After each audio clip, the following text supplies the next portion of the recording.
sort of like a little education in Bigfooting here. There's a lot of people out there that are believers, non-believers, skeptics, knowers, so on and so forth, but very few continue to delve into any type of research. So I wanted to share some things with you today that are usually, overlooked. So first, I kind of wanted to start here and take a look at what are some of the features of Sasquatch. The extraordinary bulkiness, the overall muscularity. 9 out of 10 times it has the huge, wide shoulders, massive. It's got the human-like head. The ears, are covered by hair. Very short neck. A lot of times people report where there's no neck. It looks like the head itself connects right to the shoulders. And from some of our encounters, that seems to be the same. It's got this prominent muscular body or trunk. 9 out of 10 times the ones that people report are 8 feet and taller. There's a breakdown for that. Some people say, the males are bigger than the females. Has a large waist. Most of the time, like I said, they're massive. In some instances, you'll see where people report, well, it looked chiseled, where it had wider shoulders, tapering the V of the back, and but overall it was massive. Powerful human-like legs, visible muscular thighs, and that was one of the things that stood out to us was the thighs. They were massive.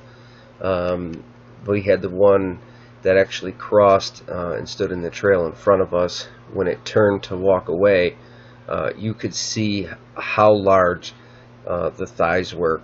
One thigh, it would probably be like putting both of my legs together. That's, to give you an idea as a reference. The dark skin around the nose and eyes, from what we've witnessed, it has the dark skin. The one female that I did see had like a grayer face tone to it. But most of the time, their hair kind of comes down the side of their face, under like their cheekbone. That the cheekbone is usually skin up in that area, around the eye, the nose. There's really no hair up there for some reason or other. Body totally covered in hair. About the only places would be the bottom of the foot, maybe the hands, and that facial area are the only places that don't have hair. The visible large lips or bigger mouth is probably to accommodate things they eat. They kind of tend to look, that's where people get the Neanderthal look, or they get the ape look. They have that elongated mouth. So as long as you can recognize some of those things, some of those features of Sasquatch, they're easier to pick out in videos and certain things like that. I tell people that everything in the forest is not Bigfoot. I get it. Whether it's physical or metaphysical, you got to stay grounded, and you got to look for your evidence everywhere. There's a lot of people in two different camp situations, I call it, where they're flesh and blood and they're in the paranormal, and they completely block each other out. One doesn't believe the other thinks that it's crazy. And kind of what I tell people is, if we're looking for this evidence of an unknown species, being, hominid, whatever you would like to call it, why would you stick yourself into one camp, let's call this, and not pay attention to what the other one is doing? So when people ask me, well, what do you believe in? I tell them, and they say, well, where do you sit? Are you in the paranormal or are you in the flesh and blood? I say, I got 1 foot in both. And they look at me funny, like, well, how can you do that? I'm like, well, I've had experiences, I've seen their flesh and blood physical body, and I've had a metaphysical situation happen. But if I'm not paying attention to both sides, collecting evidence on both sides, I'm not being true to my research. And essentially, I'm limiting everything. I'm actually putting a filter on things that would come in if I wasn't doing that. And they mean, well, when they talk to me, they say, what do you mean you would be putting a filter on? Well, if I'm a flesh and blood believer and I hear things from the paranormal, I may pay attention to it. I may get mad. I may do a number of things. And it could be a very good piece of evidence, a very good video, but I'm going to filter that because I don't want to believe in that.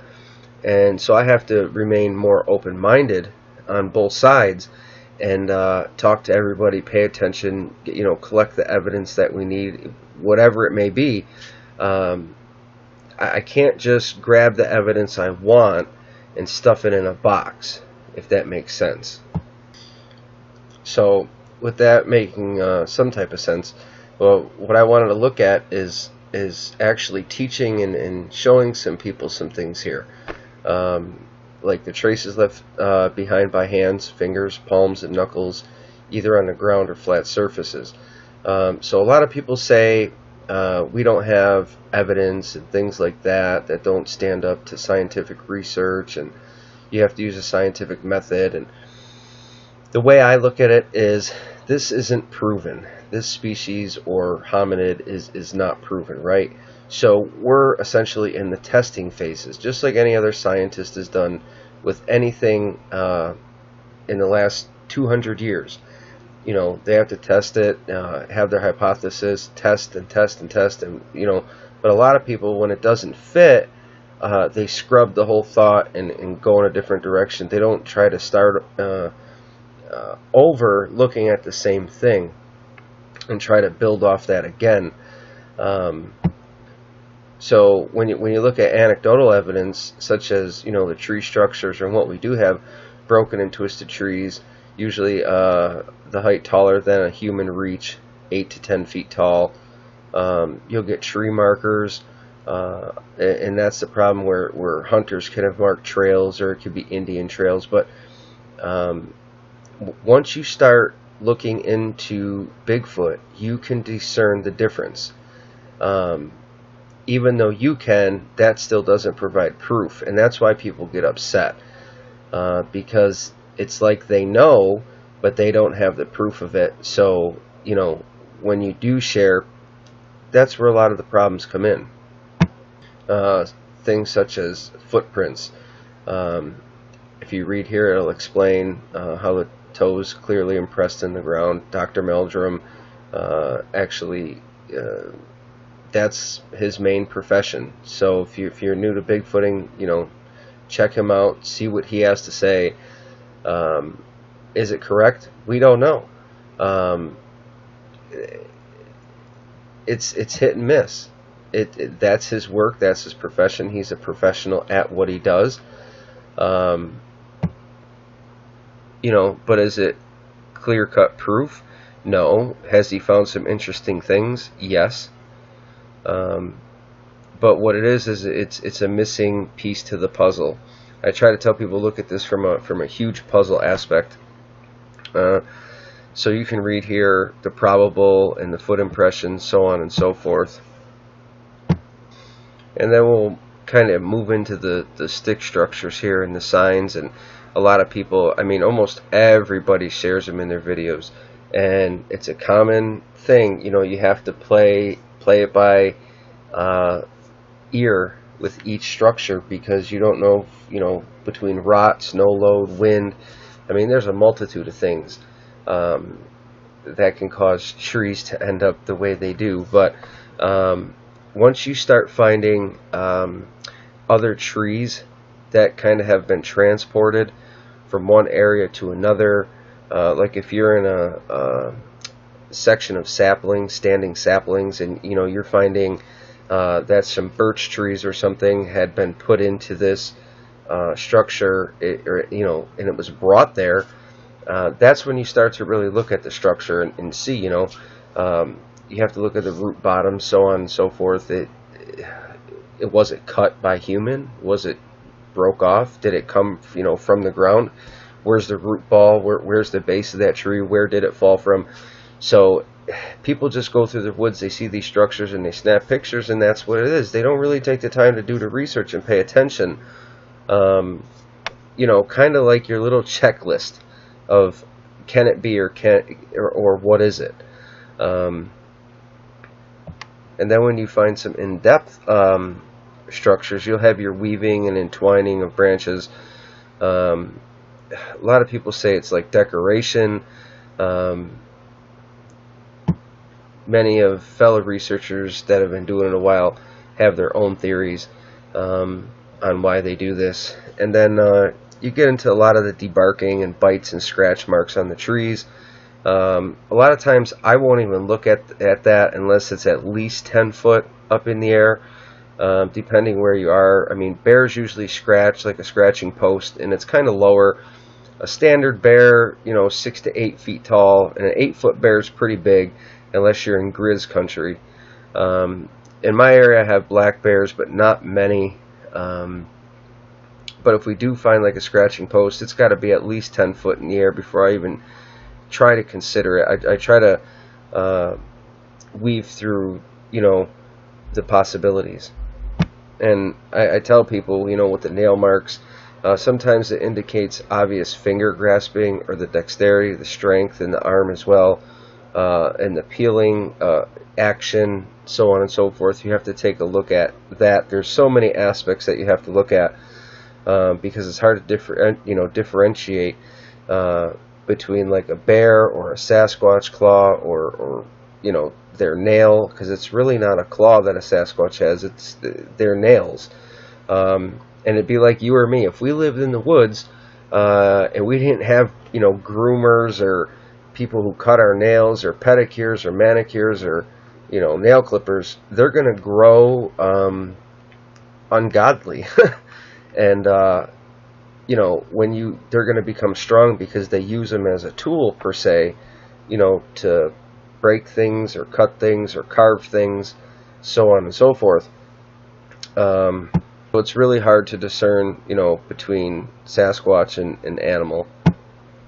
Now, all across the nation, you find these nests and shelters and possible bedding formations.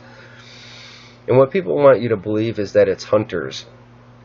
Well, what I try to tell people is in this day and age, hunters are not the majority of the time. I'm going to say 99% of the time, a hunter's not building his own blind out of natural trees. You get the 1% that do because they own their property or, something along those lines. But most hunters today want to be versatile. They want to be able to move where the deer are moving or where the hot spots are. So they use, a current pop-up blind. It's cheap, it's definitely inexpensive, it's lightweight. So when people try to say, well, the humans are building these shelters, or it's the Boy Scouts, or it's this or it's that, or a whole slew of things, I try to tell them, if it's Boy Scouts, they usually do it near their camps or in a section of woods. A lot of times they tear it down when they're done. It's kind of for learning purposes. But what I tell people is to look for the larger bedding structures, the ones that have really had some time, unless it's just somebody living off in the woods, not behind your Home Depot or something, but I'm talking in the middle of the woods where the weather is rougher, the snow is bad, where somebody's not going to want to live, and you find these things, then it's really something to pay attention to. I also tell people, like with formations, teepees, bends, certain things that go over the trails, you start putting all that together once you've done it a little while.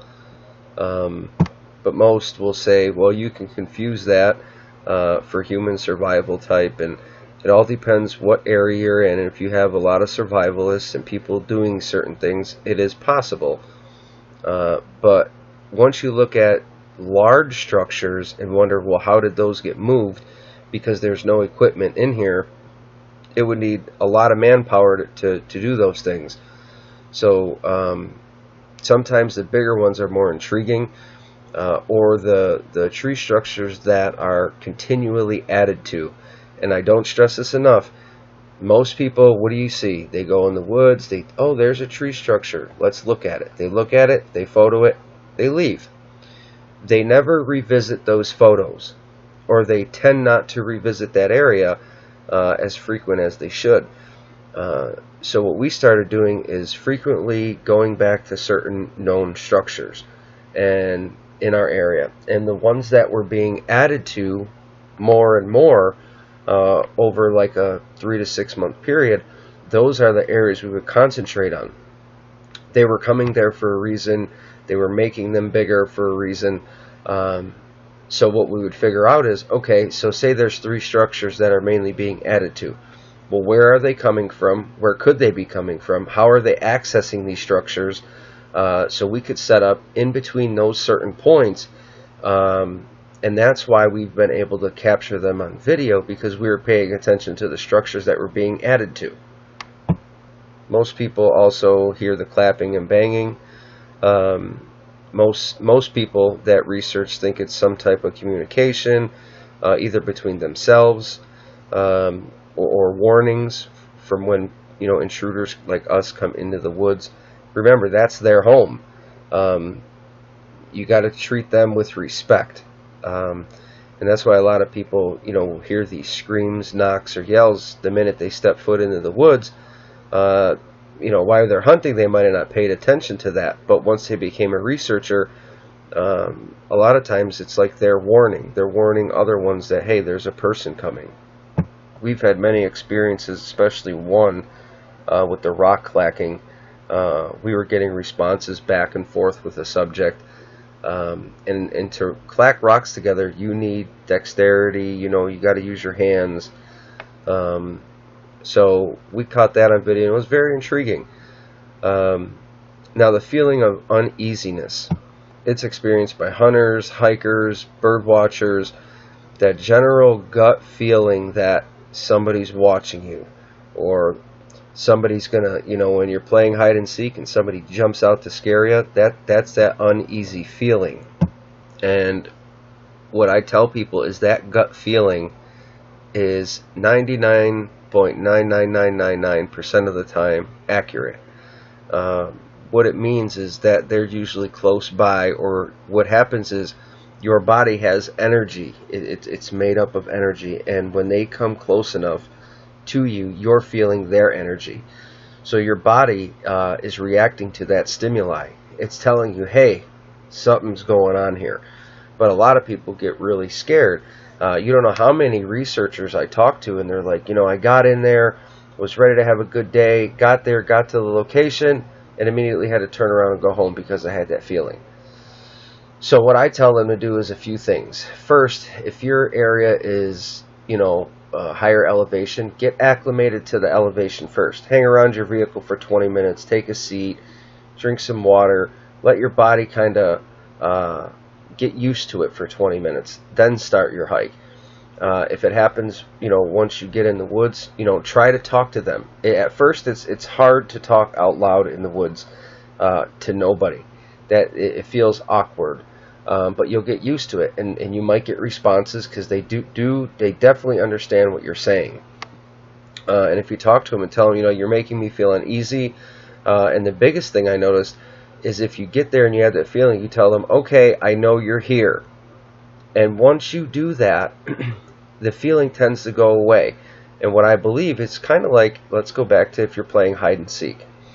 If you're hiding and I say, hey, Jim Bob, I know you're behind that building there, you might as well come on out. What happens to you?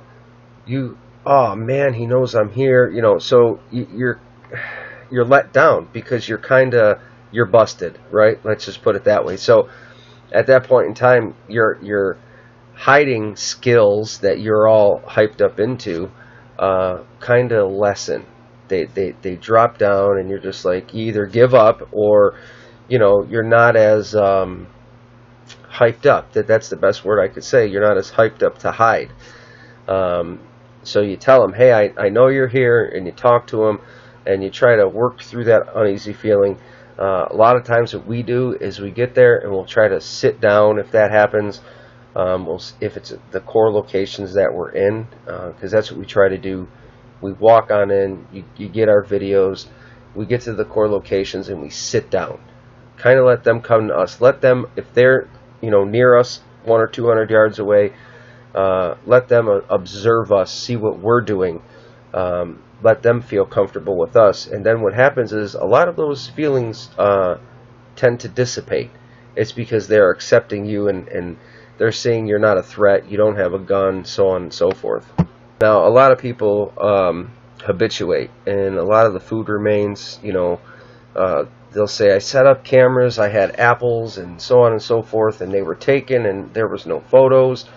And people get really frustrated, and they say, well, that's why game cameras don't work, and you have to be smart with your game cameras. We've caught them, and they can be captured on trail camera. In the beginning, we used to set our cameras up blatantly, put our apples out, so on and so forth. Some of them were carried way high up in trees, and some just disappeared. We didn't get pictures. But what I think that is you're kind of not in their core area. You're on a back side of it where they can kind of sneak in and grab them. Also, they'll use sticks to set off the camera. A lot of people have said, I catch this stick or branch moving. Well, what happens is if I set that camera off, a lot of times the photo goes off and it takes a second or two to reset, and then you have to clip another picture. Well, in that time, they can grab it and be gone, and then there's no photo. So what I tell people to do is you really have to find their core area where they're actually being seen in the daytime. No matter what time, but the daytime. If you can find that area, you can backtrack them to their bedding areas, but I do not go into them bedding areas. Kind of like deer. If you go in a big buck bedding area, you're going to push him right away and he probably won't return. It's the same with them. Same with you and us. If somebody kept coming in your room while you were trying to sleep, would you keep sleeping there? No, you're going to move to another room or you're going to get real pissed off really quick. So I tell people, just stay out of their bedding areas. There's no reason for it. If you're going to look around, get in, get your evidence, get out.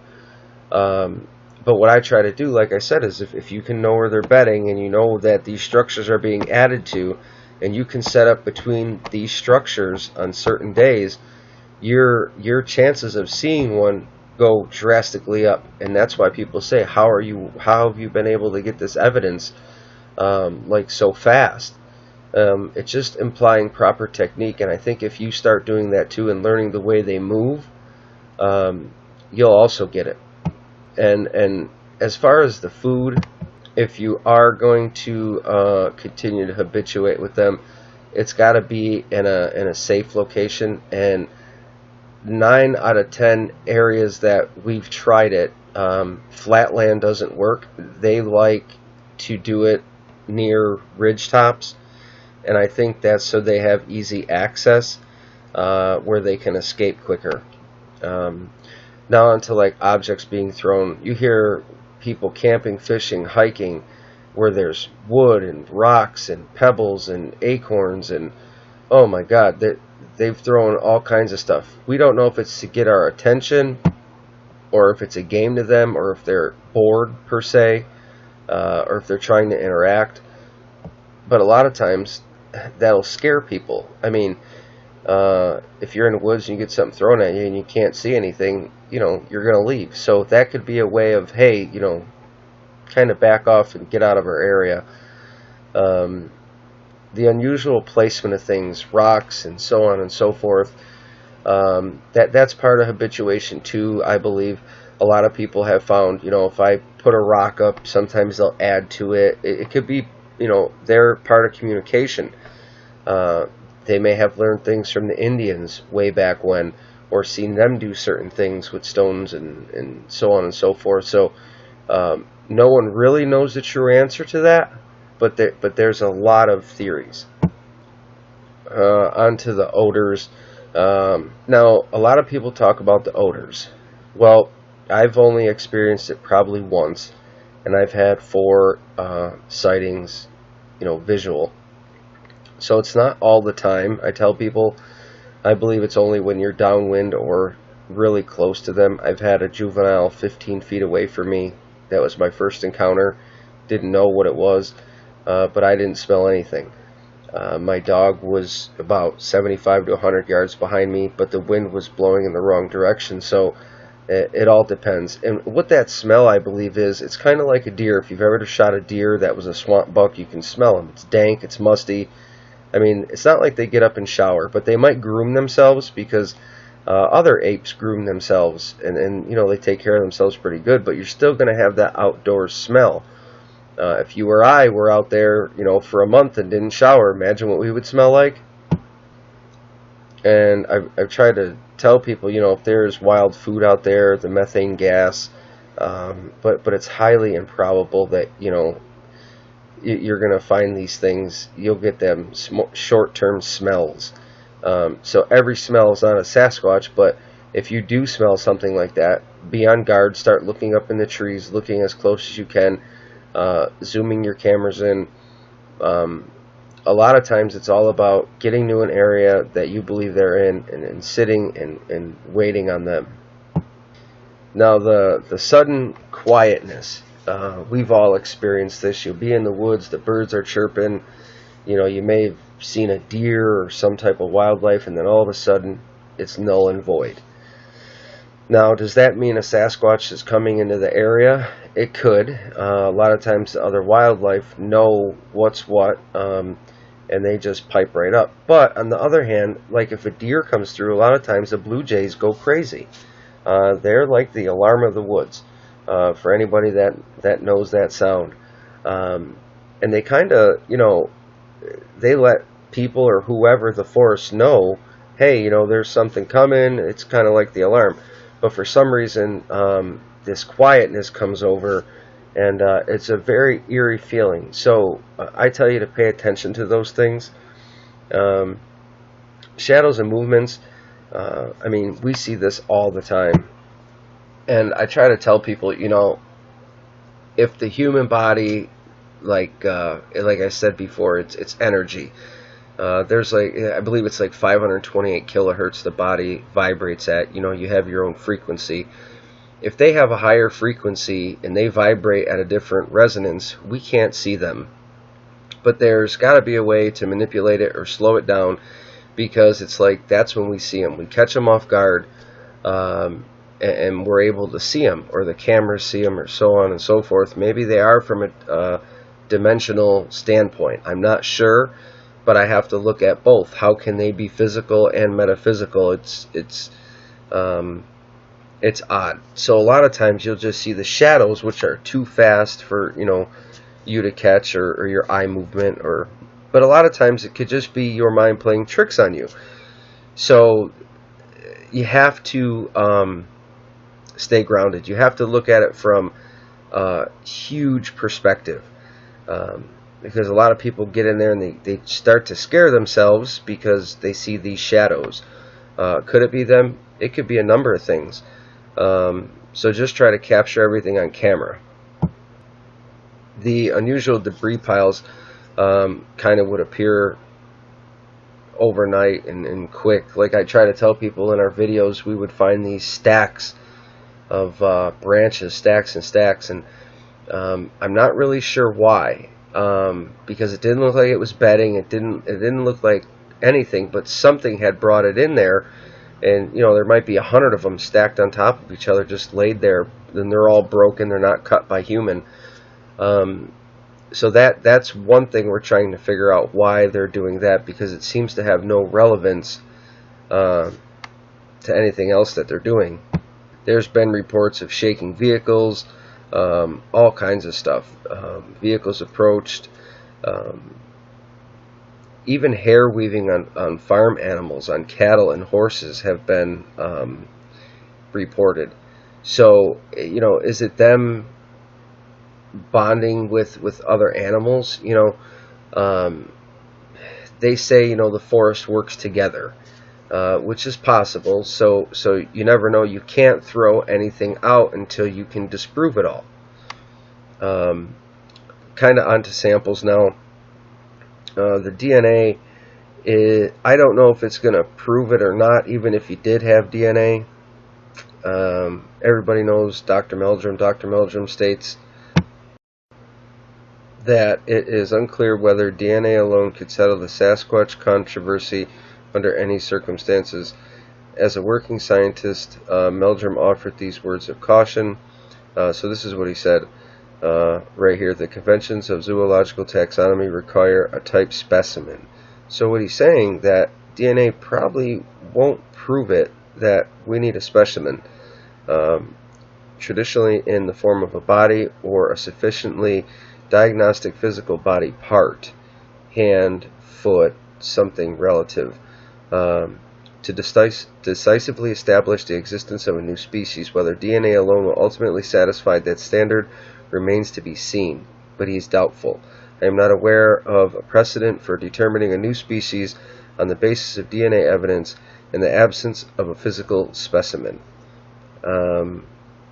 So I believe that, we are all testing our DNA out there, but it comes down to a specimen to actually prove this, if that's what you're wanting to do. So in turn, you could have all of these and all of these, but I doubt it will make a difference unless you're doing it for yourself. So you got to start to look at other ways of proving this, if that's what you're looking for. Now on to the vocals. We've got a lot of these recorded on our SoundCloud. Sometimes we share them. Ron Moorhead was one of the first to ever capture them in audio. It's been an ongoing thing, but a lot of people try to say it's coyotes or foxes or certain things like that. But once you get, really good audio of them talking, or a conversation, or yelling, and they're screaming, what they do with audio is they look for what's called morphemes and phenoms, which are indicative of language. You can read about that. And if you start getting that, if you send your stuff to linguistic people and they take a look at it, you'll know you're actually getting something, because they'll come back with, phenoms in your in the breakdown of the language that you're hearing per se. But I tell you, audio is very difficult, and it takes a really long time to go through it. So unless you're a hardcore researcher and like to do that, it can get exhausting.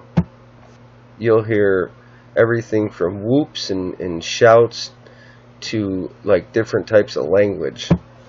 We've heard, shrieks, human calls, where it sounds like a woman screaming, anxiety and distress calls, like I recorded not too long ago. There's the whining calls that sound like coyotes and foxes. You'll hear your guttural roars. They're powerful, loud. I mean, their lung capacity seems gigantic. You'll hear the roars. And you'll hear your grunts, your gibberish, your screeches. So when you start taking all these little bits of evidence and putting it together, you understand that a regular animal doesn't do this. On to the birthing now. If you're a real serious investigator, you want to find out where they're giving birth, where they're sleeping, understanding the effects of wind direction, velocity, so on and so forth. The way the land is laid out, there's a lot of contributing factors to it. If you're a tracker or a really good deer hunter, or you spend a lot of time in the woods and you know all these things, you can start to correlate them all together, and it will help you find them. So now that you've had that rundown, what we'll do is we'll move on to a couple other things. This here is a footprint that we found in some grass. We find prints a lot of the times, but our substrate just isn't good for casting. This is a photo here I just wanted to share. It is kind of unclear, but we had somebody point it out to us a few years ago. Now, if you look at the grayness of the tree, This is about 10 foot up in the tree. We were walking underneath it, going this direction. And it looks to have something in the tree here where you could see two nostrils, two eyes, like the eyebrows with the heavier brow ridge. And back here it's black, which doesn't match the trees.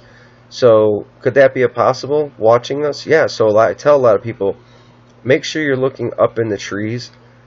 Take your time, snap as many photos as you can.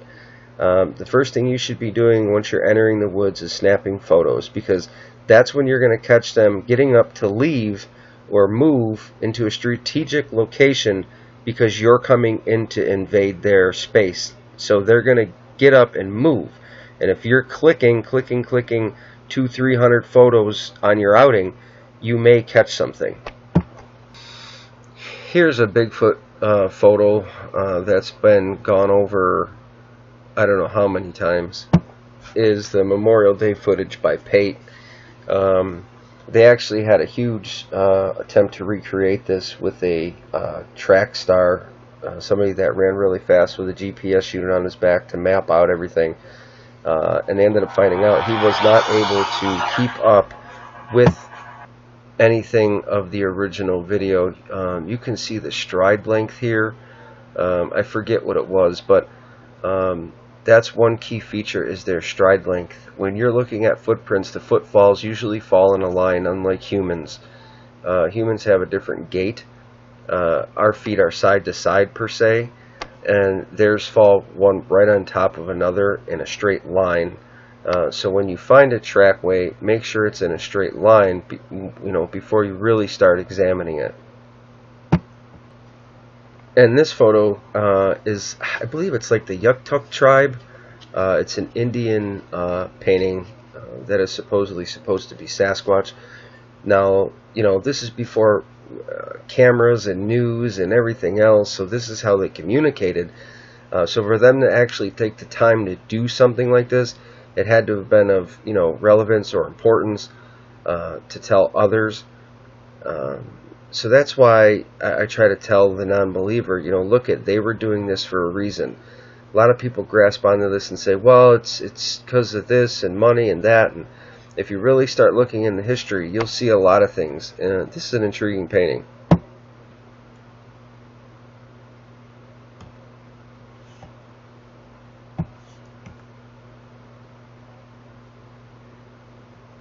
Now, the olive baboons, it's kind of funny because some of the photos that people put online actually look like this species, their face.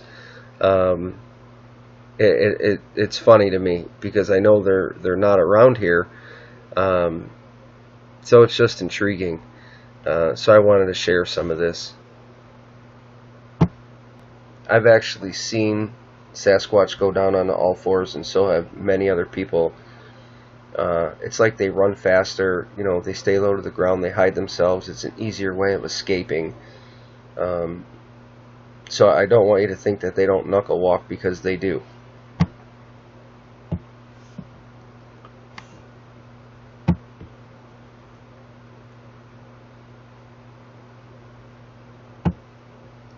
And this is a picture of the Great Rift Valley.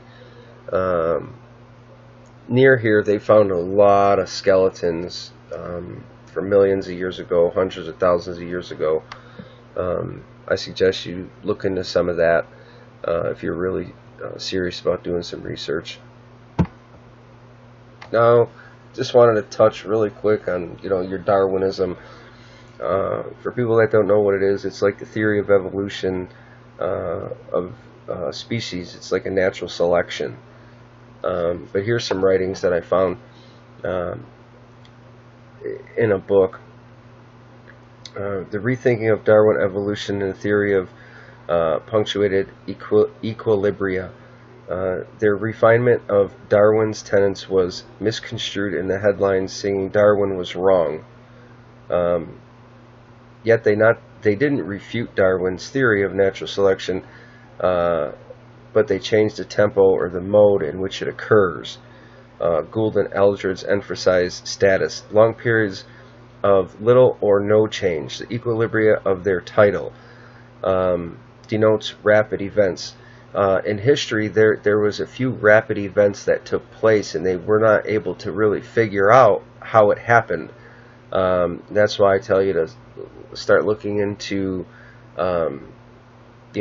different types of hominids, and learning about it, because you might come to your own conclusion. So I'll let you read this for a second here. The thing I say is, times are ever changing, so how can science not change with it? I think everything is a science in a way, because we're always learning, we're always testing. Going back to the drawing board, testing again. Scientists have been wrong many times, and then when it's retested, there's a totally different outcome. So we start to refute things, no matter how scientific you want to be. You can always apply a method, but who's to say it's right or wrong? It's hard to apply a scientific method to something that's not proven yet. In a way, we know they're real, but it's like we're creating our own scientific method to prove what they are. We're getting there. A lot of people report the metaphysical state, the paranormal state. I've seen it. I don't know what it is, but I'm doing as much research as I can into it.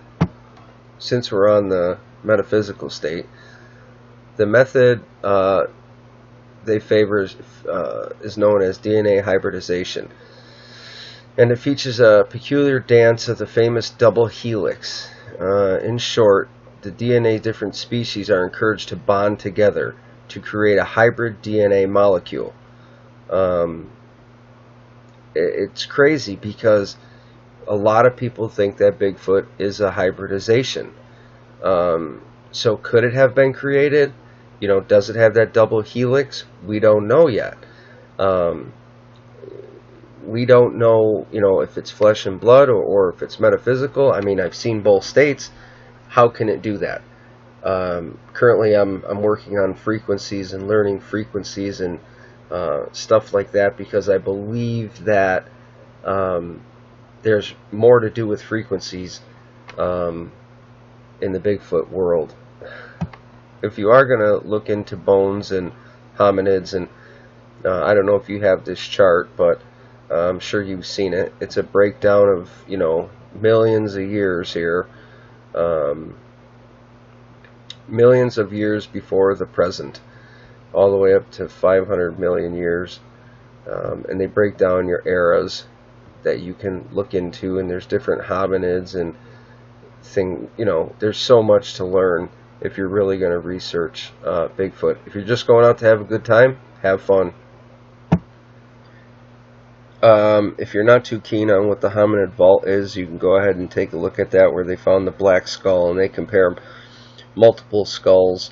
Some were elongated, some didn't fit the bill. So what happens is, these scientists of the day come up with their own concoction and kind of, took parts of things to fit.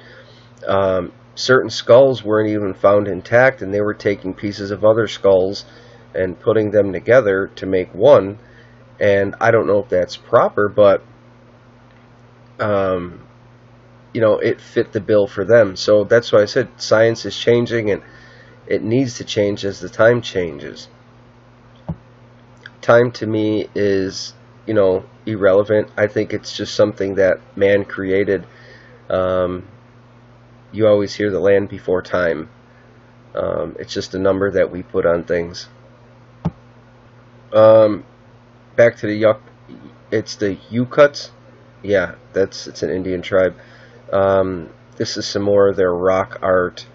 Now, I mean, to be drawing things like this hundreds of thousands of years ago, for what? For what reason? To me, this looks like a doorway here. I mean, what else would that be? This is your, international peace symbol. This to me looks like a Sasquatch. these look like little people, or if this is the Indians themselves and they're drawing these big families. You know, why were they drawing a doorway? And is this a fountain, or you know, what is this? It's open to interpretation everywhere. So could this be, you know, them showing the paranormal to us? We don't know. Even as far, you know, way back the Mongolian history, Tibet, and so many other lands, the way they've drawn these, you know, mountain men, wild men creatures, they've been around for centuries. So if you start to take the evidence and put it all together, it's creating a strong case for, you know, people such as the non-believers to become believers.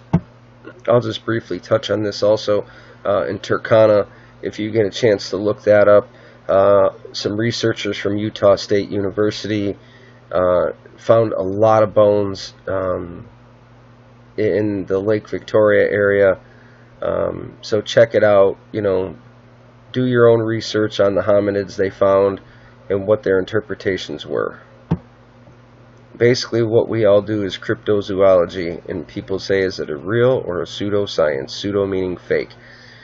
In a way, we're all learning, we're all testing theories and hypotheses and many aspects of research. A lot of science doesn't get involved, whether it's due to funding or money or credibility, or, you know, we're all in this together, right? And I don't care if you're flesh and blood or paranormal, but when, let's just take somebody like µ ģɪḻᴜᴜ that, you know, does a study. A lot of people say she screwed it up, but instead of trying to help her or do the right thing to prove this, everybody went against her. So maybe if it happens in the future with somebody, you know, they could get on board and help, you know, give their opinions for what it matters. Because if we're trying to prove this thing, not just sit there and say, hey, it's this, or they don't exist, or such and such, or just because she didn't get a paper, it's because the credible scientists out there didn't want to back it. I understand the paper was not that good, okay? But it's a start. It's a start in the right direction. It got people talking. It got, you know, publicity. I understand she had to get her own journal and do her own thing, and she tried really hard and nobody wanted to help her out. But for researchers like myself that just, you know, you can't just stand on the sidelines and give your 2 cents. In my opinion, you have to, you know, get involved. You have to, if you're really trying to prove this, instead of being a naysayer, you know, the next time that comes up or something like that happens, or there's some type of DNA study really big and funded, because that was the main problem, is they really couldn't get funded. They were made to look really bad. It's not my opinion, it's just something I wanted to throw out there. So if you're a researcher, you know, and you got the evidence, come forward. If you're a non-believer, start looking at all the evidence. Broaden your mind. Get out in the woods. I invite people to come up to my area. I can show them things. I ask them to bring their own cameras, because when they catch stuff at home and they go through it, they can understand, you know, wow, that's unexplained. And this is the next thing you will always hear from a non-believer, a skeptic, or scofftic, somebody that wants to just laugh at this. Extraordinary claims require extraordinary evidence. Carl Sagan actually said that years ago. In a way, it's true. But when you have multiple people making these claims, I understand it's not full proof or evidence, but I believe if scientists had the means and weren't so worried about reputation or funding, we would get farther. You know, they talk about a lot of crazies and crackpots and people making claims and so on and so forth. I understand that. So that's why one has to stay grounded. If you're not taking a common sense approach to everything, then you probably shouldn't be in the woods looking for Bigfoot. They go as far as saying some memories of strange experiences or eyewitness encounters of bizarre beasts can be attributed to sleep deprivation, dreams, hallucinations, and they'll give an example here where a Harvard psychologist, Susan Clancy's research on alien abductees, but I can't say that. I can't, I mean, could that be part of the problem? It could. It's kind of like your own mind is forecasting, and that's, in turn what you're seeing. But when you start getting things on video that aren't supposed to be there, that's not a hallucination. That's not a dream, deprivation. That's where, a group of people sees it. Like our group, we see it. A few people have videotaped it. Then you put it online and hundreds more see it. I understand they talk about group hallucinations and so on and so forth. But in this digital age, things are changing, and I believe science needs to also. I encourage people to read this fun little book here, Abominable Science.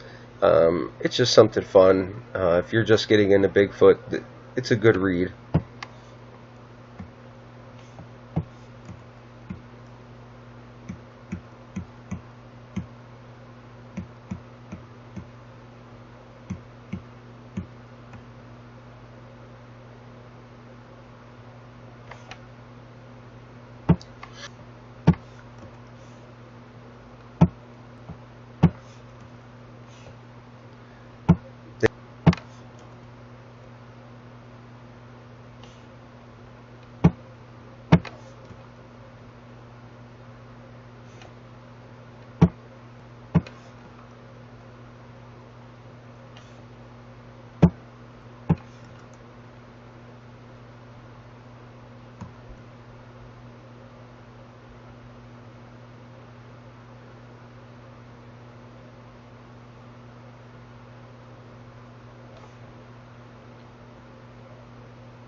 And this here is kind of like where John Green did a lot of research back in the day. If you don't know about him, or Dehinden, or there's a multitude of them, but it's just some things I wanted to share. He says that you need to know their diet, what they're eating, to be able to study them, which is true. Like a deer, you need to know where they're eating, where they're sleeping, where they're getting their water. If this is some type of primate, which I don't know. From what I've seen, I can't say that it is, but the food they eat, that's where they get most of their water, so generally they don't visit water too often. This is where Green and a few other people submitted some samples, some specimens back in the day, and this one particular part, other people have collected and in some cases have sent their suspected Sasquatch hair specimens to various laboratories for analysis. As reported by John Green and Napier, some of the hair samples have been identified as being from known animals, yet others cannot be attributed to any known animal species. So either they found some type of new animal species or it's Bigfoot hair. Plain and simple. And these are the things that normal people do not know about. On to some more. This is the Naz mask found by the river in British Columbia.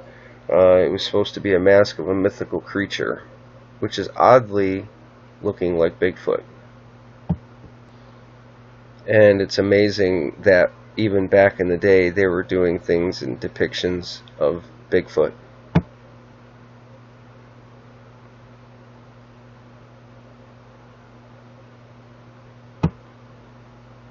This is a breakdown of the Yurok monsters and what they believed. And if you get a chance to look into a lot of Bigfoot or cryptid sightings, Newfoundland has a tremendous amount. I suggest you do some reading on that. This is a good read if you get a chance. It's got some interesting facts, so I suggest you could pick it up and give it a look. This is something I wanted to show. It's one of my first casts when I'm first learning. You can kind of see some of the toe evidence in the line structure here, but you'll see the flexation in that foot, which I thought was intriguing. But as time goes on, you get better. I tell people, if they're going to be doing casts, use Hydrocal 50. Dental stone is good, but it's more expensive. But Hydrocal is really strong. It sets up pretty good. So if you are going to do casts, I suggest you get some of that instead of just standard plaster. I've got a few more. They didn't come out really well because all I had was plaster, and they came out of a really dry area and very rocky, and some of it was hard to take care of, but we couldn't get it cleaned out enough to get good prints. This here is kind of like a table and statistical tests of Napier and others. They talk about Roger Patterson, and they talk about track lengths and ranges and so on and so forth. It's something that one should read if they're interested into getting into Bigfoot or stuff like that. I will give you the names at the end of some of the books I quote. That's where they talk about the body size and weight and ratios and scales and so on and so forth. So in summarizing this, hypothesis is here. You have two options: that the most complex and sophisticated hoax in history of anthropology has continued for centuries without being exposed, or that the most man-like and largest non-human primate on Earth has managed to survive in parts of North America and remains undiscovered by modern science. To me, that's an interesting statement, because if you're going to say that, in a way, it's like the scientists are saying that it's either a hoax or it's real. So you mean to tell me that there's all these hoaxes going on out there? To me, most hoax sightings are one of two things. Usually by the road, because that's where the majority of people say, hey, I seen one crossing the road. People are not 1, 2, 3, 5, 20 miles in the woods just sitting there waiting in a monkey suit to hoax somebody. People have better things to do. Mainly be online. That's what it seems like.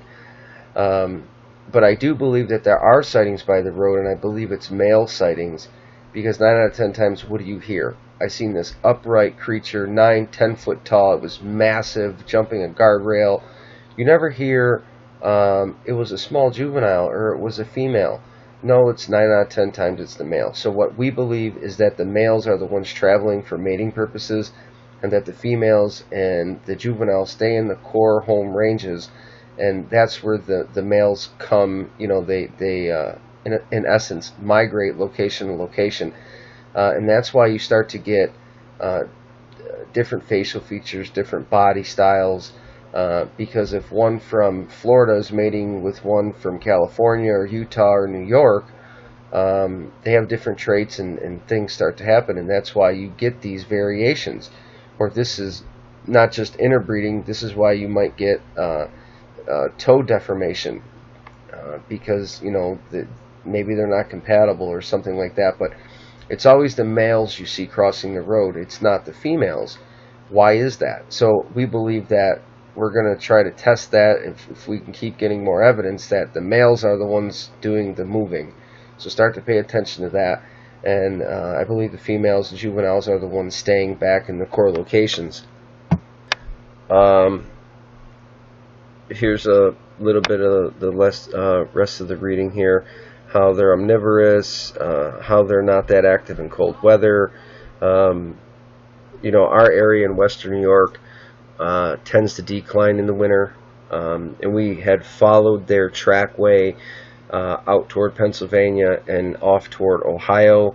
I'm going to give you a tidbit. What you do is you look on the maps, you find out how they're moving, you look for the fingers and the ridges and the way certain areas connect. I've done a video on that prior.